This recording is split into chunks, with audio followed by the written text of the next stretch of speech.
Welcome back to my channel. Today I'm going to be talking to you about 10 of the best books that I've read in my life, and these are the books that have made me the person that I am today. And the person I am today is someone who's been through 4 years of engineering school at one of the best engineering schools in the country, and someone who's worked over 4 years as an engineer again at some of the best companies in the world. And a lot of these books have really formed my mindset and my habits around a lot of the things that I do in my life. I hope you stick around and find out all of these 10 books.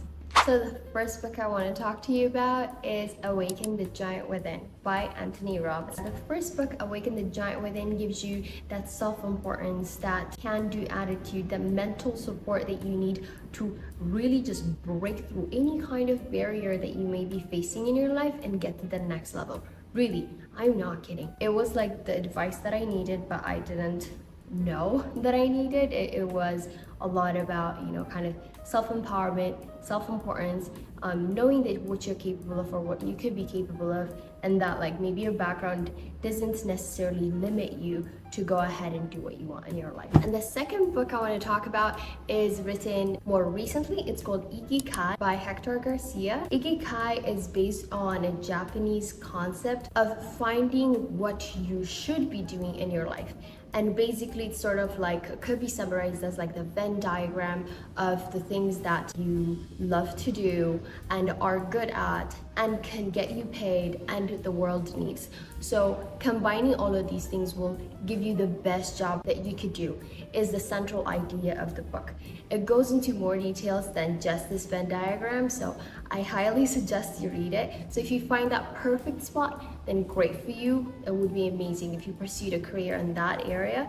If not, just find the intersection of the other things, maybe of what the world needs and of what you love, or of what you can get paid and of what is needed. So if you need any clarity about what you should be doing in your life, I definitely recommend reading that book. It's an amazing one. The third book I recommend is Black Swan by Nicholas Nassim Taleb. I have it right here. It's actually one of the few books that I have in like hard copy. So The Black Swan by Nassim Nicholas Taleb. It's about economics. It really makes you think. It's like a philosophical book. It just makes you look at the world and just kind of like the economic history. It's basically talking about like a black swan event. And usually a black swan event is only explained in hindsight. The fourth book is One Up on Wall Street by Peter Lynch. This is a financial book. This is an investment book. It kind of just unveils what investment is about. There's risk involved with any investment, especially like financial investment. It just gives you like a better perspective of stocks. Very popular book in investment too. It's sort of like the beginners to investment in my opinion, but really good comprehensive book.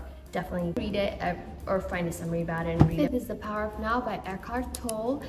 This is more of a spiritual book. It's full of good quotes and like feel good, like inspirational, motivational things. But I think the best thing about this book is, I think honestly, like the best thing about the book is, again, its title, like The Power of Now. It's about taking action. It's about not being held back by analysis paralysis, having a list of things for yourself to do and just getting them done. It's about kind of, keep falling forward. It's about doing. It's about the power of now. It's just do it. Sometimes it's like very easy to be stuck in inaction. The sixth book I want to tell you about is actually very near and dear to my heart. It might as well have been second after Awaken the Giant Within.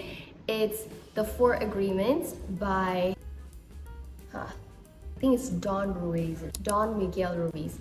An amazing book, an amazing read, because I really think we should be conscious about the words that we say. Being a person, your word is important quality. It talks about three other qualities, 4 in total with the one that I just said, and it's about just being a good person. It's also nice to see that in other people. If you're a good person and you meet another just genuine person who is accountable to the words that they say. It's a really good book about being moral. Definitely read it if you just want to be a more genuine and if you just want to be a better person in your life to everybody around you. The seventh book I want to tell you about, you probably heard of it, is The 7 Habits of Highly Effective People. But if you want even a more updated book, a newer book, kind of on a similar topic, I have another one for you, and that's The 8. If you haven't read it, please go and just browse that book, find a summary or something.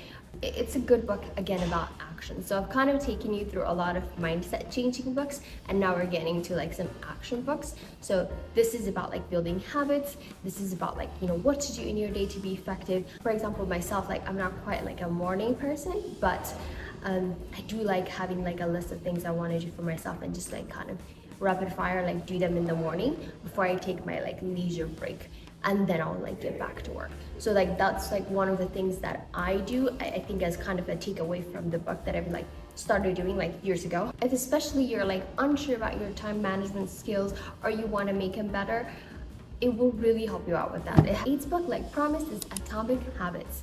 This is a more recent book, also a really good book. It talks about routines, it talks about little habits, it talks about willpower, which is one of my favorite topics. Don't have the same willpower in the morning as in the evening, when it comes to food at least.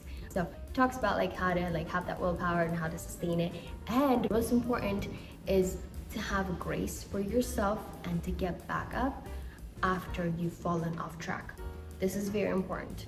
It's as important as succeeding, in my opinion. You know, failing is also important. It's just part of the process. All right, this one's for my students, but if you're not a student, I have another recommendation for you right after this one. So the ninth book is going to be How to Be a Straight A Student by Cal Newport. I actually gave a copy of this book to my sister when she was studying in college. I have read a version of that book when I was growing up in Ethiopia, and it was in Amharic. I know I have a lot of viewers with like an Ethiopian background, so if you know the title of this book, please share in the comments. The one I read in Amharic and the one written by Cal Newport have similar ideas. It's just again about like habits to become a good student. But I really think the skills are transferable in whatever you want to do. You want to be an entrepreneur, you want to have your startup, you want to have like your small business, whatever it is that you want to do, I think it really helps, like those things that, you know, he's saying are like transferable. All right, the 10th book I'm going to talk to you about is Deep Work. This book is very relevant in the times that we live in because it's talking about doing deep work, doing undistracted work, even when you're living in a very easily destructible, or I guess interruptible world. It's so easy to get on your phone, just scroll for hours, to do whatever it is that you're interested in and not do your job. I can give examples of this in my life and in my childhood where honestly it just came out of like from not having a lot of entertainment options, but I was able to do focused work. I remember this concept about just like being focused, and I decided not to have like a background movie when I was working, and I decided to not scroll on my phone for, you know, just that whole day and do the work, and it was great, and I got the work done, and the work itself was enjoyable. It's something I want to do. It's just it takes more energy to work towards these longer term goals than it is to scroll on social media and just get that like instant gratification and that like dopamine. So it's a really good book about how to be focused and grounded and do your job in a world where it's all connected and you can be very easily interrupted. If you stayed this far, you have no idea how much it means that you like this video and subscribe to the channel. If you'd like to support, please give it a like and subscribe to the channel. And I hope you enjoyed these recommendations of much newer books and a little bit of the older books that are all relevant today. And I hope to see you in the next video.